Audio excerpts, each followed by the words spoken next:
Hi, welcome to this edition of the Handy Randy Show.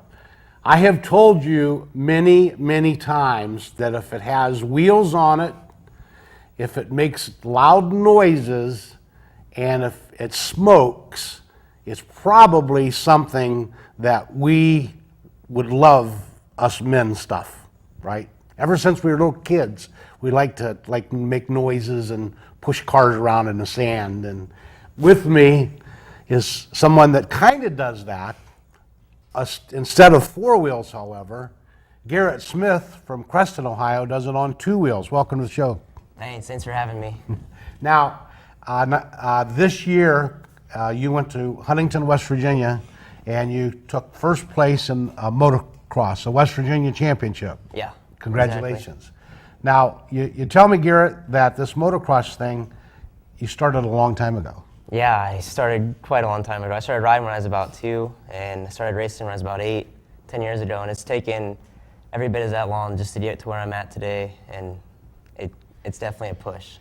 Now, youngsters out there, moms and dads watching this, and they have a young lady or a son or daughter, somewhat safe sport to get into? Yeah, they have all kinds of gear out there. They have gear that can keep you from getting hurt. They have gear that'll help you through every possible accident you can go through. You know, you have helmets, you have knee pads, knee braces, ankle pads, anything. You've got knee braces, shoulder braces. They've got neck braces now that really help. They really do. And they have helmets that are up in the real expensive range, but no matter what, they're going to keep you safe. And this is something that's year-round? You do Yes. this all the time? Year-round, even if you have to travel south, you have indoor races in Ohio, you've got indoor races all throughout the U.S. Now, you just recently graduated from Smithville High School. Yep. All the kids there, the girls, the boys, everybody at school, do they know what you do? Yeah. They all know. know I race motocross. Okay. And the girls love you? I don't know. I bet you they do. You know, I'm looking at the TV monitor here, and I'm seeing this old weather-beaten old man and this good-looking young man next to me and saying, well, I probably should start thinking about retiring. I don't know, maybe. But anyway, Garrett Smith from Creston, Ohio. What he'd like to do is to be able to support himself doing this, racing. And it takes a lot of money to make this happen because this isn't just a local deal. No. You don't race just in Wayne County. Tell us what the venue and where you go. Well, we race all over the U.S. There's races in Ohio, there's races in Michigan, there's races in Florida, California, North Carolina, South Carolina. We've been to Iowa for arena cross before, and we've been to Kentucky for arena cross. We've been all over for arena cross, and we've actually been down south just to practice. Just for during the winter to get outdoor practice, and we've been south. And your parents are okay, and they have to support this. Yeah, and I couldn't do it without my parents. My parents helped me so much, and honestly, if it wasn't for them, I wouldn't be racing today. Excellent. So now, you have some help. I got a list of some of your sponsors, and we always love to pitch to sponsors because if it weren't for sponsors, we wouldn't have young champions from our area like this. Apple Cabins Orchard, which is in Lafayette, which is outside of Lodi. Yeah. They do more than apple orchards, though. They do, you say haunted house? yeah, they have a haunted house in the fall time, and it's really good. It's really a great place to be. They have an apple orchard too. They have pumpkins, they have apples. You can go pick your own apples, apple cider, all kinds of stuff. It's great. Privateer Films and Photography. Yeah, is that a friend, or how's that work? It's a friend. He does amazing pictures. He takes great pictures at every track we go to. He's there, and he even gets to go to bigger races that he can't attend yet, but pushing there, and hopefully we'll see him there too. I hope that Brandon and Chuck here have this one shot that is you, looks like practicing, and you're in the middle of a jump. Looks like the bike is parallel to the ground, and you're looking right at the camera. Yeah. It's like, did you have to do that over and over again to make that happen? Or? Actually, he's such a great photographer that it took one shot. He got that in one shot. Wow. It was great. And that is an excellent shot. Yep. You know? And again, you're even like smiling at the camera. Oh, of course. Of course. 2012, you took first place in a series. Now that means points. Yeah. You know, placing, you get certain points. Showing up, you get points. And of course, more than placing to accumulate points. That's where it's important to go to different venues, to get different places to race. Now, is that series both indoors and outdoors? That series is more of just an outdoor series. The indoor series starts towards fall and ends in the winter, and then they do a small break, and then we're back outdoors again. And it's really a big transformation going from indoors to outdoors and outdoors to indoors. I would Tracks think are- so. Yeah, Tracks are much smaller, more technical. kind of Yeah. smoky. Yeah, they have really good ventilation now, so it gets rid of most of that. But I see. Now, this race, this championship in West Virginia, we have this video of you winning that event. Now, we're going to go ahead and roll that, and Mr. Lyons and Brandon, if we have that video, this is Garrett winning the West Virginia championship, first place. Now, this particular race, it was all about aggressively getting out in front. and going, just holding your line and going with it, staying up, and just keeping every lap consecutive. Now, is that the most important 5 seconds of the race, is to get out in the front? Indoors, if you get the whole shot and you can hold your line and you can keep, get the speed to go, you've got it won. That's exactly what it is. You just got to stay up and keep your mind thought on it, and that'll take you to the front and gone. Obviously, equipment is very important, so you have to have a bike that gets up and goes right away. Yeah. What is the key there? Are there tricks to having the best motor and having it, or is it instinct? Is it timing? Everything put together? Tell us. It's everything put together. It really is. We have a 2013 Kawasaki 250F. We have Pro Circuit as a sponsor, which helps me with parts, pipes. They give you a bunch. FCR Suspension is a sponsor, and they're probably the biggest. The suspension on a dirt bike is everything. If you have rough suspension, you can't control that well. And the best suspension I've ever ran in my entire life was FCR. And FCR suspension. So if somebody out there is watching this program and they could just Google FCR suspension, and you're saying that's the trick. They've helped me through everything. They're the exact reason that I felt so comfortable on my bike in West Virginia. Big time as far as, because obviously this is a motocross, it's not flat track. No, not flat track, not flat track at all. We have jumps, and if it wasn't for FCR, my suspension was done 2 days before we left, just for that tight and technical of a track, and they were on it, and the track at West Virginia was actually very challenging, very, very challenging. Now, the tracks vary, obviously, outdoors much differently than indoors because they're much longer tracks. Longer tracks. Longer jumps. Longer jumps. The thing about an indoor track is it's tight, and the jumps are basically straight up and down, are basically small, but they will shoot you. And when I say shoot you, they'll throw you up in the air. They're not anything where you can stay real low. On outdoor tracks, you can throw whips or scrubs, which are going to keep you lower to the ground, which will save you tons of time. Inside, in this race in West Virginia, tight track. Yes. Bikes are on top of each other. Yes. It's, for the most part, open wheel. Yeah. So you've got to avoid tire against tire during this too, because that could be the end of the race immediately. It's very true, yes. Riders get real aggressive indoors, and to say the least, they'll take you out just for third place. They'll come into you, whatever they got to do, and that's what you got to do indoors. You got to just ride aggressive, and you got to ride on top of your game. A couple of the other people that have helped you, MJC Enterprise, which is a pallet manufacturer. Are they in Wayne County, or? They're right in Smithville area, Smithville, Sterling area. A&K Welding, weld shop somewhere weld in here. shop. So again, all of these local folks here that are helping Garrett, it's not only, listen folks, it's not only just helping him out, but you're actually get to be on TV, because he's a 2014 first place, 2012 series champion. So it pays off sponsoring. Grandpa is a coin collector, coin dealer, and that's DNF Coins. Yep. So he collects coins, sells coins. What else is involved in collecting coins?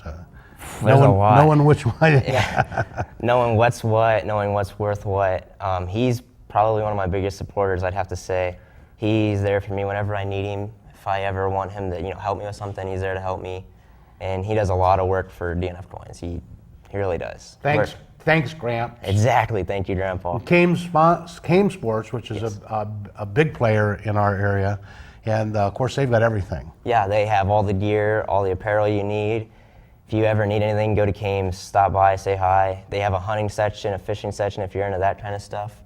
They got everything, motocross to outdoors. So I think that's, for the most part, Pro Circuit, is that, That's motor work, that's exhaust, triple clams, handling, stuff like that.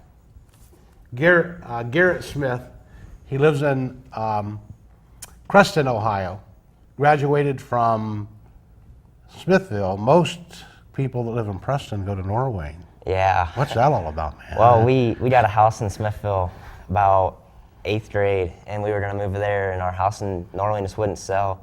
So we decided to sell the Smithville home, and it sold right away, and we ended up just staying in Smithville. Okay. I went to the Career Center, so. So that's kind of tough, though. Yeah, They're it big was- rivals. They don't like each other. No, it was tough. It was very tough.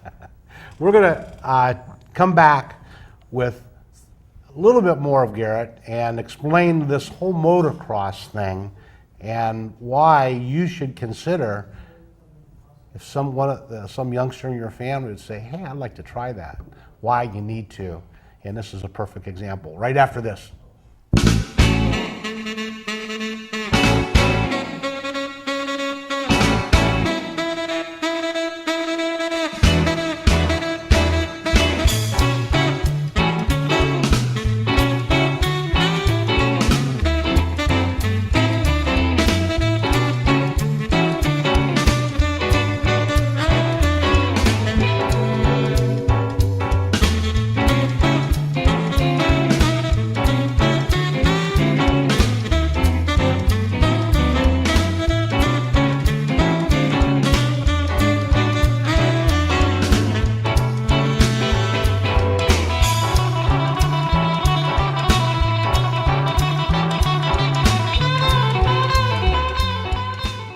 We're speaking to Garrett Smith, young man that's a champion motocross rider from our area, lives in Creston, but travels all over the United States competing in a tough sport of motocross.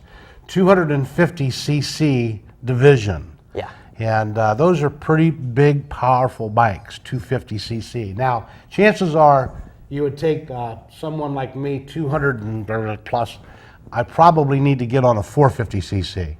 Well, they definitely have suspension for 250s that you can get. Oh, is that right? Yeah. I would think it would be like a jockey. You would want to be built like a jockey to be on those. But there's some big people Yeah.